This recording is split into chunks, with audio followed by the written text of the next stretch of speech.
Hi guys, welcome back to my channel Sharmin কিচেনে সবাইকে স্বাগতম। আজ আমি আপনাদের সাথে নিরামিষ ফুলকপি রান্না করার রেসিপি শেয়ার করব। দেখতে যেমন সুন্দর, খেতেও অসম্ভব মজার।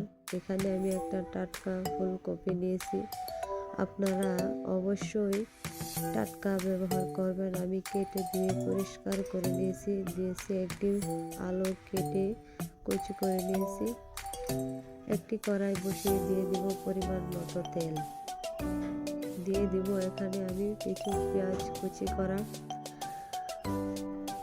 হালকা বাদামি করে এই পেঁয়াজগুলো আমি এখন ভেজে নেব। দিয়ে দেব সামান্য একটু পানি দিয়ে যদি আপনারা মশলা অ্যাড করেন তাহলে মশলাগুলো পড়ে যাবে না, দেখতে সুন্দর হবে, খেতেও অসম্ভব মজার হবে।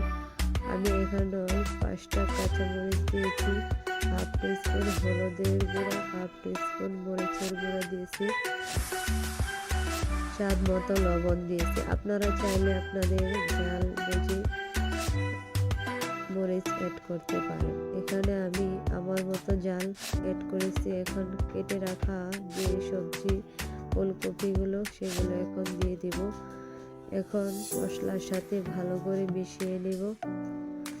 যদি আপনারা আমার টিপস ফলো করেন, এভাবে ফুলকপি ভাজি নিরামিষ করেন তাহলে অসম্ভব মজার, খেতেও অসম্ভব মজার হবে। দেখুন কতটা সুন্দরভাবে সিদ্ধ করা হয়ে গেছে। দিয়ে দেব এখানে ধনিয়া পাতা কুচি করা। ধনিয়া পাতা দিলে অনেক সুন্দর একটা ঘ্রাণ আসে।